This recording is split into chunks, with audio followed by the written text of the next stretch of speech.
be furious with your intentions in life. Just try and go out to do. The word is fail, but not fail in a stupid way, doing silly things, but experiment. And if you got a something that you're inspired to do, go out and do it full throttle, and don't be afraid to fail, because it's gonna shape you to the next thing. When I think of my failures that I've been through in life, it's only give me lessons that I can, utilize in something else. So just be open minded to experience different things till you find out that the key thing that it is you want to do, and be consistent and have discipline towards it, goal orientated. What would you tell your younger self today? How do we change the narrative around black men and ensure that young black boys grow up with a strong sense of self, positive aspirations, and unapologetically black?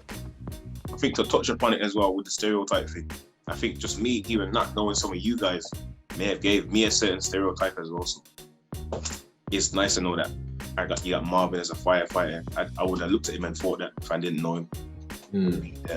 Dan Man, yourself, Tasha. So it's lovely to see you guys doing different things that change our perception as well. Yeah, definitely. You guys are already making that change as well, and that's just a few of us. So the more we do that, the better, man. Welcome to Barbershop Stories, a series of conversations about the lives of black men as they make their mark in the world, challenge the age-old narratives that society has placed on them, and pave the way for the astute and accomplished young black men and boys who follow. Come join the conversation.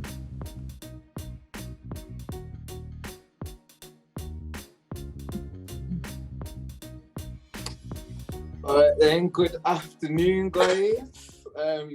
Here all together for our final conversation. How's everybody doing?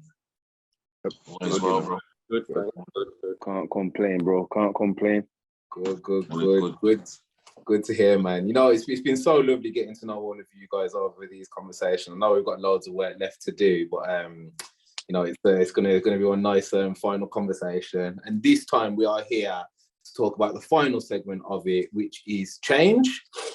And I think really what we want to focus on today is what is it that we can do, what is it that we need other people to do, and what is it that we need society in general to do so that we can facilitate this change that we all need to achieve for our younger generation. So I think for me, the first question, what I'd like to ask each of you guys, what I'd like to understand a bit more is if we start to think a little bit back to when we were growing up, if you were in front of your younger self, what kind of advice would you tell them? What is there anything that you'd say to them? What would you want them to know? I'll chime in on that one first off. I think for me, when I was young, I didn't think people that looked like me could achieve great big things or reach a certain financial status. It's only when I'm getting older, I'm seeing certain things that people that look like me, obviously, even just engaging in things myself, I'm realizing I actually can be that as well. So I think that is one. I think as a youngin, I lacked confidence in the ability of realizing that as well. So what I would tell my younger self is, you can be anything that you're good at. Not necessarily what you want to be, but you definitely can be anything that you're good at, and things that you are good at, you can be at that upper level just as much as anyone else from a different race or background as well. Sorry. I was just going to agree. I was just going to say, no, it's a lovely, I think it's a lovely message, and it's a realistic expectation as well, isn't it? Yeah, sorry, Dan. And that is true. I mean, just to chime in off the back of what Phil said, it's what I'd say to my younger self is, get out of your own way, because a lot of the stagnation and a lot of the the limiting stuff that you thought had a hold on you, a lot of it was self-inflicted. So get rid of the limiting belief and mindset that you have. I would have said do that from early, because as Phil said, as you get older, you realize certain things are within your reach and your capability, but because you've kind of told yourself not for you. Do you know what I mean? Then yeah, to basically get out of your own way. That's what I would have told my younger self. Yeah, same thing to add on to that. Just as well, just be furious with your intentions in life. Just try and go out to do. The word is fail, but not fail in a stupid way, doing silly things, but experiment. And if you got a something that you're inspired to do, go out and do it full throttle, and don't be afraid to fail, because it's gonna shape you to the next thing. When I think of my failures that I've been through in life, it's only give me lessons that I can, utilize in something else. So just be open minded to experience different things till you find out that the key thing that it is you want to do, and be consistent and have discipline towards it, goal orientated. Yeah. Yeah, that's great. Yeah, on the back of that, I think the key thing for me would be to teach my younger self patience, really. Don't make short-term decisions that are going to impact your long-term future.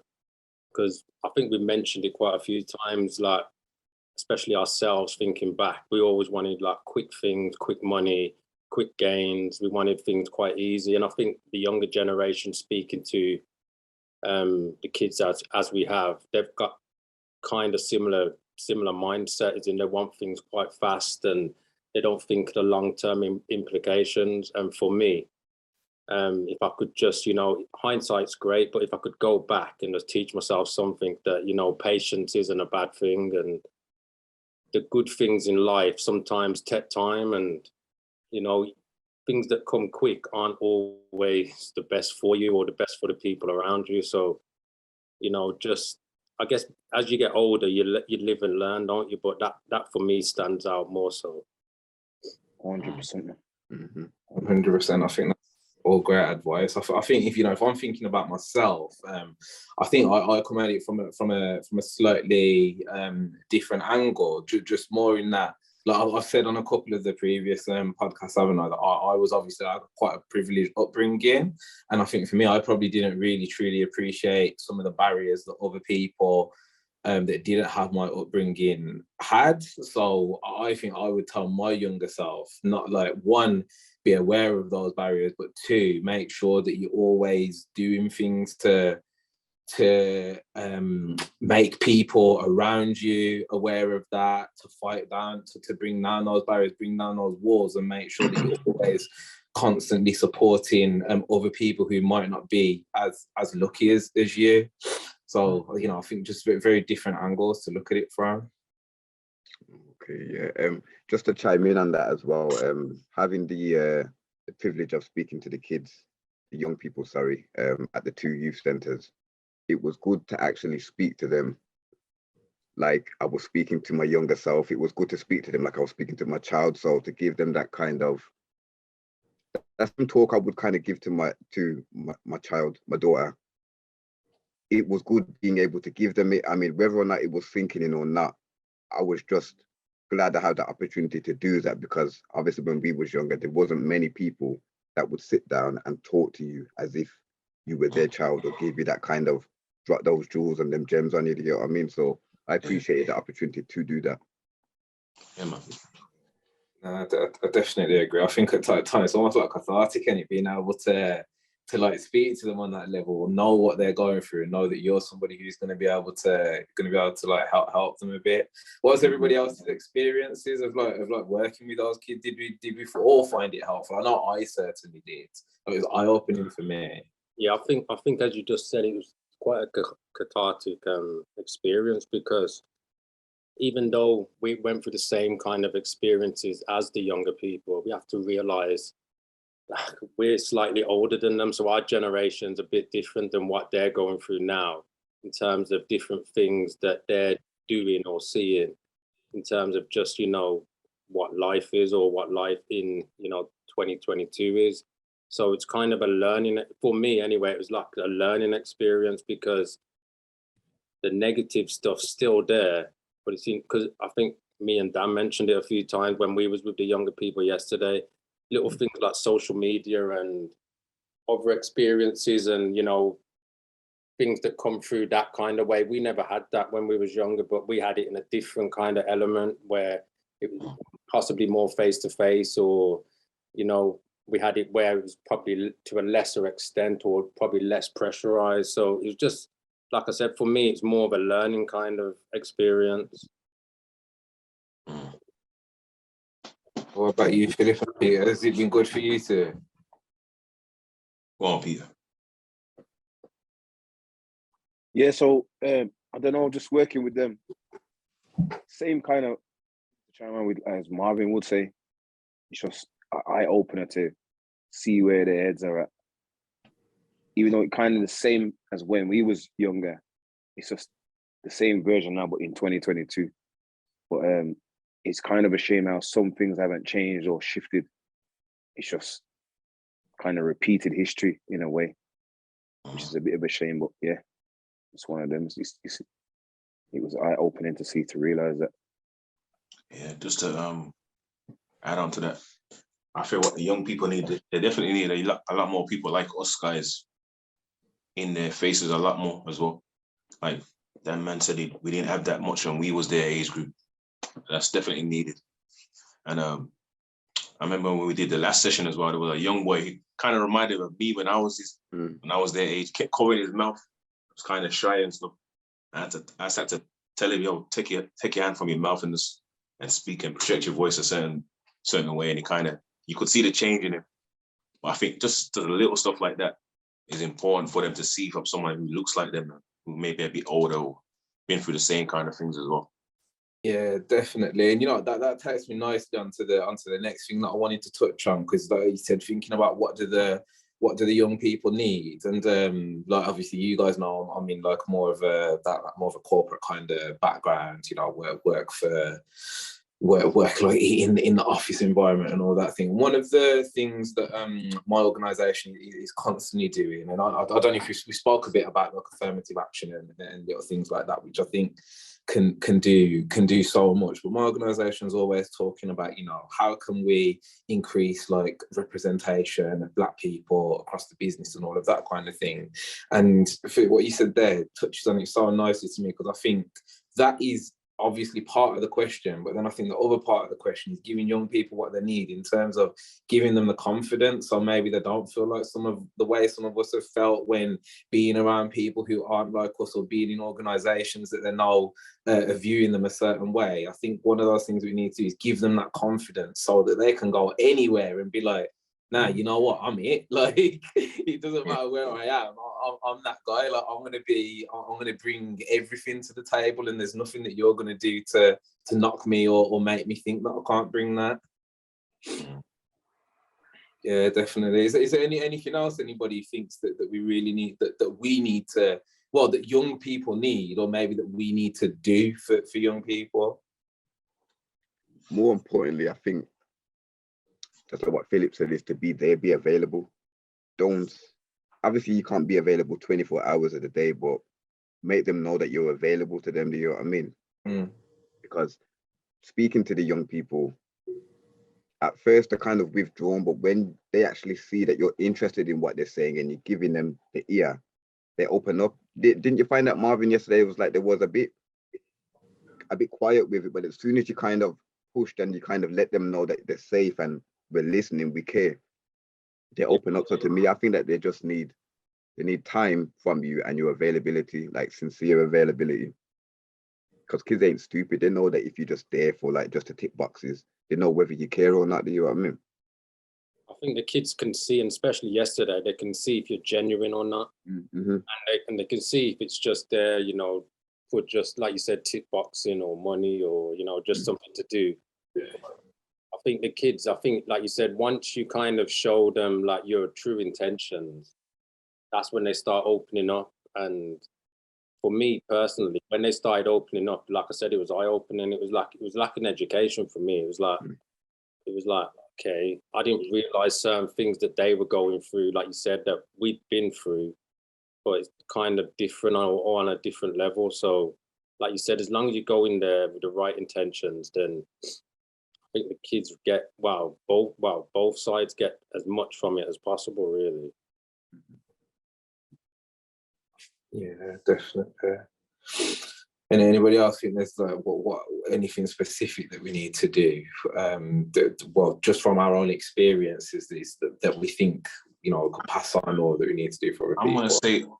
gonna say, I know they say social medias can be a bit of a negative thing, but I do think it's a positive in the sense of young people can actually see people that look like them in different professions, like over the music or sport or filming or any of that kind of thing. You can see black people in tech or in the medicinal type environments, office environments, and you can actually see their story, because some of them will document their way of doing stuff as well.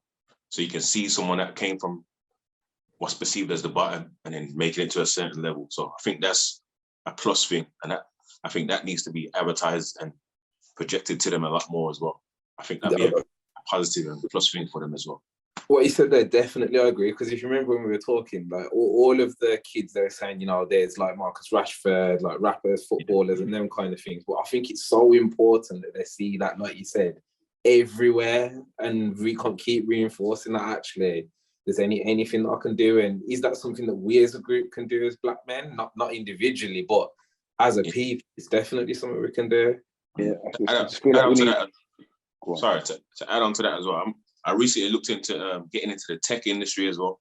Even though we do fitness, I'm interested in the tech industry, and I've been to. I went to a networking event probably like a week or two ago, and there was a lot of people that didn't look like me, and that was new for me. But for the fact that I was one of those that can bring that change to that environment and bring it to different people, I think that's needed more.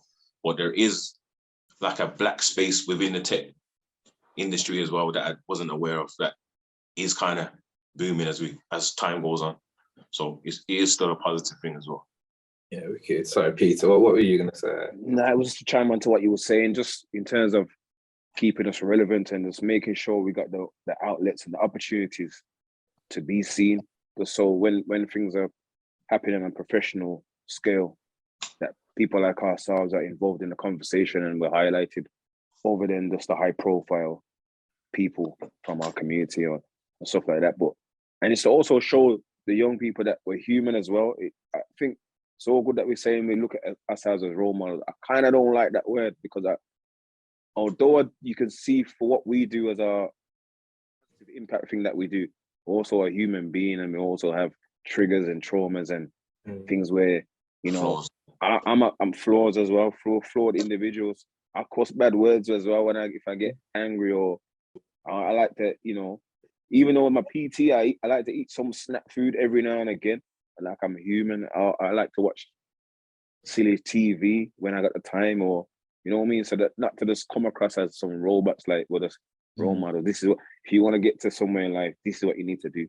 It's not linear like that. It's just peaks and troughs in everyone's life. So I was just going to say on that though, sorry to interrupt, but I think that's quite an important part of being a role model, you know, like being able to show people that actually everybody isn't perfect, and you can look. No, but that's what I'm saying though. But yeah, when I hear the real role model, it makes, to me, I just perceive perfect, not perfect person, but straight and narrow, doesn't cut no corners. That's why I don't really like that word, because that's how it seems to get perceived to me.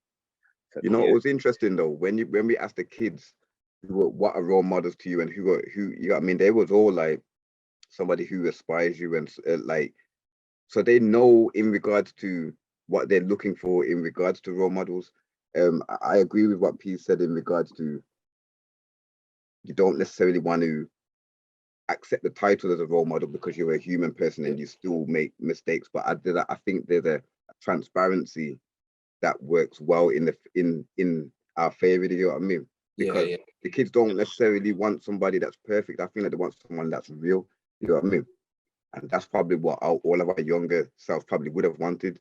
Somebody that's real. Do you know what I mean? So that's just my 10 pence on that one there. Yeah, no, 100%. I feel like you said, that real. And we've all spoke, you know, these kids, they're clever kids. They see through they see through the perfection. They see through all the rubbish. So I think that's a really important part of it. Most definitely. Yeah. And well, I guess we've already touched on this a little bit, kind of in terms of what we're talking about here. But what do you think, like, deeper than what we spoke about already? What's our role in developing, supporting all of these young black men's, going forwards? I think Philip touched on it earlier. I think representation first and foremost. Like you said, whether you want to go into engineering, tech, laboring, and if you don't see someone who looks like you, then you obviously it's kind of a drawback, and especially for young people, if they feel kind of self-esteem issues or they're not as confident as they could be, if they don't see people who look like them, rather than having specific role models, just seeing someone there who looks like you or is doing the same things and come from the same area as you do, that's kind of a drawback, and it would be for any of us, really. It's just kind of a negative straight off. So I think more important than role models is just, like I said, representation of having people in positions that are not there already, whether it's, politics, IT, emergency services, or anything like that for me. Yeah, it's just to chime in on what's being said. It's just for things to be normalized, for black success, for black men, black men just need to be the change, because that's what we can do. If we embody the change, then if they're watching us, they're only going to see elevation. They're only going to see what we're trying to embody. Do you know what I mean? So that has to become the new cool. Do you know what I mean? If everybody's doing it, that's what has to become cool, because kids are going to gravitate to what's cool. Do you know what I mean? So it's just like what you says, more exposure, more representation, and it needs to be normalized. I think when it's normalized, when you don't have to mention the title black. Yes. See, when you have to keep mentioning black, that's when we don't want to make it seem like it's isolated. Sometimes I hate. Obviously, it's needed in some things that happens within our community, but when we always put black before the title, it kind of isolates it and then make it sound like we're on the come up, like we're not there already. Mm-hmm. So when that gets banished, when the word gets banished, that's when I know that it's penetrated enough, when we don't even have to use the color thing no more. That's when it's like that. That's when I feel like, yeah, man, we're onto something. But for now, it's always black this, black that, something melanin. So it's always it. So until we can eradicate having to use that, it's always, yeah. And I think it goes back to what you were saying earlier, Tash, about like positive action or affirmative action and stuff. I think hopefully in the future we won't even need kind of those initiatives, because, like, as we've just said there, like, hopefully it's just a normalized thing where you don't need to push diversity, you don't need to have X amount of black people in an industry or an office or whatever, because they're already there. So it's just like a normal to have like a black postman or a black office worker just because. But I mean, I'm not too sure, but I don't think that kind of issue happens with the Asian community. We don't normally say, yeah, that's what I'm saying. I know. Do we need it? We need to push more Asian people in politics, or need to push more Asian people in IT. I don't think that's even relevant. If I'm, you need to give them an Asian history month. I've never heard. Yeah. You don't hear it, man. I think they try to include them with the BAME or BAME, or how you pronounce it, BAME. Yeah, BAME. That's I don't even know who came up with that, but you don't really hear them pushing it to that extent. I don't think they need it, to be honest. No, man, they're nicely positioned as a people.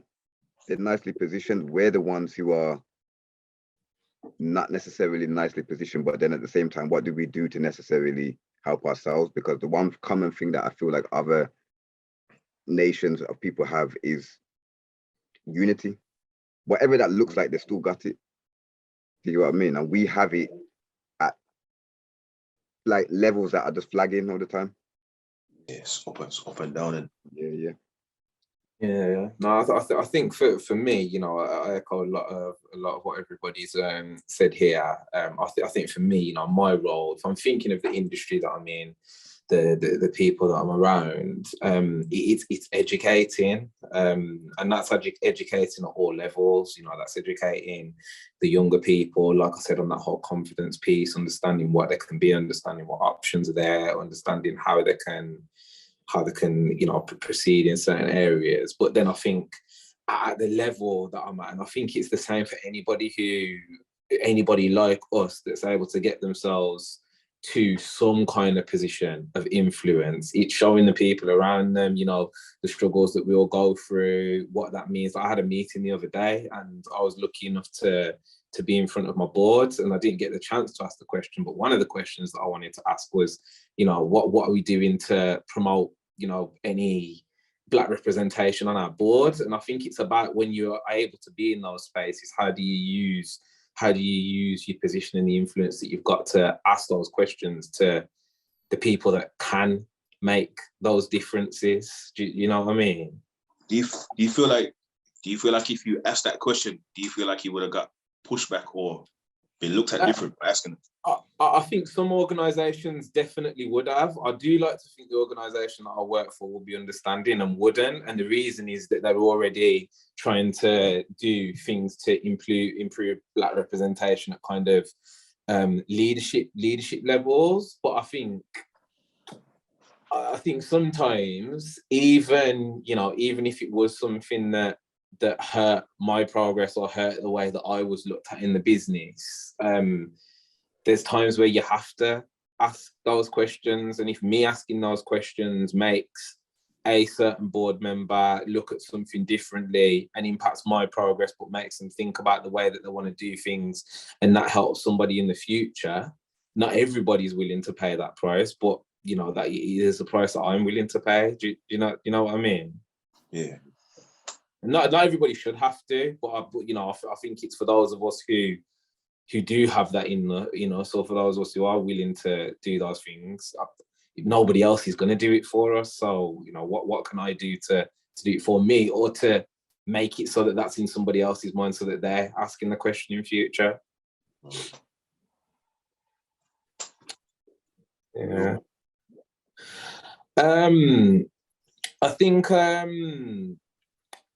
finally, I know we've probably only got about 5-10 minutes, 10 minutes left. So I just wanted to quickly touch on what can we do, or do we think there's anything that we can do, or is there something that we need other people to do to shatter kind of perceptions, stereotypes, and things like that about Black men?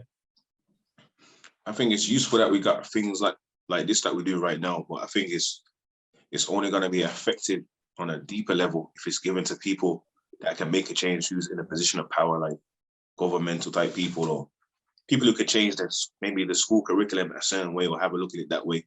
I think that's important. People that have that type of impact, where we can bring stuff like this to them and say, this is what we've come up, this is the research we found, this is the data, here it is, have a look at it, and then see where they can change stuff there. I think that's the only way you can make a major change. You can definitely have to keep doing more stuff like this, but it has to be given to the right people that can actually do something with it. Yeah, and then showing them as well. Showing them that there's a different narrative. Obviously, when you think of our ethnic background to the masses, there's a pinnacle stereotype as well. So that's already embedded in their heads before they even meet, or so you're already prejudged before you've even spoken. And so to do stuff like this, showing other avenues, showing other conversations, showing people that may look like a stereotype but are on their minds sets in a different plane, is that needs to be addressed more as well, but in those highlighted areas which Philip was mentioning as well. Yeah, just to touch on what they're saying, because to encapsulate what you're both saying, it all boils down to the systems. You know what I mean? And the systems, it starts at the top. So to me, probably sounds a bit extreme, but the whole thing just needs to be destroyed and rebuilt, to be fair, because it's built on prejudice and racism, and there needs to be a level and fair playing field. So to Yeah. me, I just feel like they just need to scrap whatever the system that we've been on hasn't been working for how long. So let's just not even try and pretty it up. Scrap the thing and start again. Not from scratch, but start again, because people need education. You know what I mean? Because a lot of the ignorance is going to come from the lack of education as well on the topic. So for me, it's just destroy and rebuild. Definitely. And to add on to that, with the educational part, I think, like I was talking about with the school curriculum and things like that, people need to understand and know Black people's history more. Even Black people ourselves, but most people, when we talk about Black people's history, it just goes back to slavery. And that's a certain mentality that when you think of someone who's a slave, is the lowest of the low in it. But we were something way more than that before then. So what about the people who were inventors and kings and queens and all that kind of stuff that come from different kind of empires and things like that? We need to learn about the history from way before we came back from the Caribbean, and we come from Africa and them kind of places like that. So that needs to be understood from a lot of different more ethnicities and races, to understand us as a people, understand our culture more, and then they'll understand us better, rather than just looking at, he's dressed like this, he talks like that, he's that way, because I've seen it this way all the time, so he must be exactly the same. We just need to understand all of us on a deeper level. Yeah, I think for me, education is obviously the key thing, and just working with, for example, working with white people and educating other races on what, like we were just saying, like what we are as a race and what Black people have contributed over the years, because there's allies out there, and if we kind of work together with white people, with Asian people, and promote it ourselves in a positive light, then possibly that's when we could start getting to these kind of higher positions and these positions of authority and positions of more power. And then, because we can't just do it just as Black people, because we can educate ourselves, and we do need to educate ourselves, but we need to educate others as well, because that's where the negativity comes from more so, really, for me. Trust me. Yeah, 100%. You know, I've got nothing to add what you guys haven't already said there, to be honest. So I think we can segue nicely here into our final question, which, you know, through the work that we've been doing with these young groups, you know, through the Barbershop Stories piece that we've been doing, I just want to understand, you know, what do you think you have done? How much of an impact do you think you have had just already in the short time that we've been doing this work to change maybe the perceptions of some of these Black kids, the perceptions of anybody else? What do you think you've achieved here? For me to just quickly say something, I don't know in regards to how much I've achieved, but personal, after speaking with the young people, I had a personal sense of satisfaction. I felt like, regardless of, even if one little seed was planted in somebody's head, I felt like, it's like, you know, when you're closing, like closure, I didn't necessarily have that, but me doing that kind of gave me closure for what I didn't have. So that's, if anything, I've achieved closure, and I feel like they were able to see that whatever image that they probably associate with being Black or Black men, that we came there and we kind of, for that moment, shattered that kind of stereotype, because we wasn't acting or conforming to probably what they probably would expect, regardless of however we're dressed. We wasn't the stereotype. So I just think for that moment, I think we achieved the breaking of the stereotype for them. Yeah, I think as well, to put us to show that people that are in close proximity of them, in terms of, you know, we live in the same areas or come up from the same upbringing of them, we're easily accessible as well. We're in the community, we're out, we're available, we're not hidden away. You can see a lot of people like us, even though there's us five on here. There's a lot of us in the community that you can access, that are trying to do big progressive things. It's just sometimes, unfortunately, on the social media or media's portrayal, it's not portrayed in the best light. But yeah, that's what I got from it. Yeah. Oh, that's lovely, man. Yeah. Anyone else? Yeah, I think for me, just seeing that receptive to us was a big thing for me. That obviously, as we were saying, sometimes you can go there and you can speak and you can see it's kind of just going in one ear and coming out the other. But I think the back and forward engagement for me showed that they appreciated us being there. And as Dan was saying, they kind of took us as genuine kind of people who were there for the right reasons. And even like we were saying, even if it's just a snippet of what we said got through to them, that, for me anyway, that would be more than what I kind of got at their age. And just seeing them just, you know, verbalize what their lives are like right now, just for me, meant a lot personally, really. Kind of what Dan touched upon about the closure and how they was receptive of it as well. What Marvin just said, that was nice to see, man. And that was a positive, and it definitely encourages me to make me want to do more of that kind of stuff. And yeah, even if I'm out and about and I see young people, it would just make me kind of want to engage with them on a deeper level, just to have a little normal conversation, just interact with them, ask them what their interests are, that kind of thing. So I think it sparked something in us, or in me definitely anyway, to definitely want to engage more, just on a normal basis with young people that may look like me as well. 100%. You know, that was the exact thing that I was going to say there. You know, I was like, when I came away from that, I just had such a sense of, I want to do more to help young black men. Like my dad was a youth worker, and I watched him impact so many young black men's lives. And if I can do even a fraction of what he did when he was doing that work, like I'd be so happy. And I think that's really what I took from it. Would I say I've achieved it yet? No, but like across all this work that we're going to be doing, I really do hope that I can achieve just impacting, even if it's one kid's life, you know, and giving them somebody to look up to, or making them know that they can achieve what they want to. Like that'd mean everything to me. So yeah, man, it's just really nice seeing that. 100%, definitely. You know, okay, guys, that was a really nice, you know, final conversation. And I think, you know, just from me, like I said, it's been so nice getting to know all of you a little bit more. I look forward to working with all of you more over the next few weeks. You know, hopefully we can go out there. Well, not even hopefully, like I know we'll go out there. We'll make at least a drop in the ocean of that change that we want to see across our country and across the world, man. Definitely, man. Definitely. Nah, man, this has been good as well, man. It's been good to get to know you guys as well, man. So it's been eye-opening to see other people in different avenues of career and paths and stuff like that. It's been eye-opening, man. And just to know deep down we're all normal people. That's it. You know what I mean? That's it. Progressing this life. I think just to finish off, I think to touch upon it as well with the stereotype thing.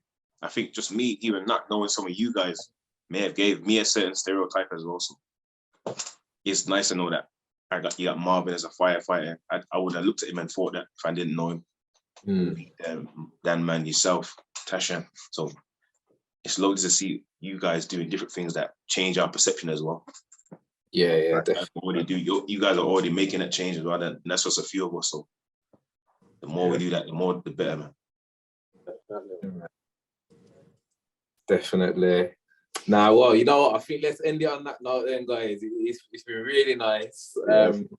I'll see you all again when we meet up together to do some of the work. But just keep doing what you're doing, man. You're all amazing. Every time, man. Salute people. Appreciate it, bro. Leave it.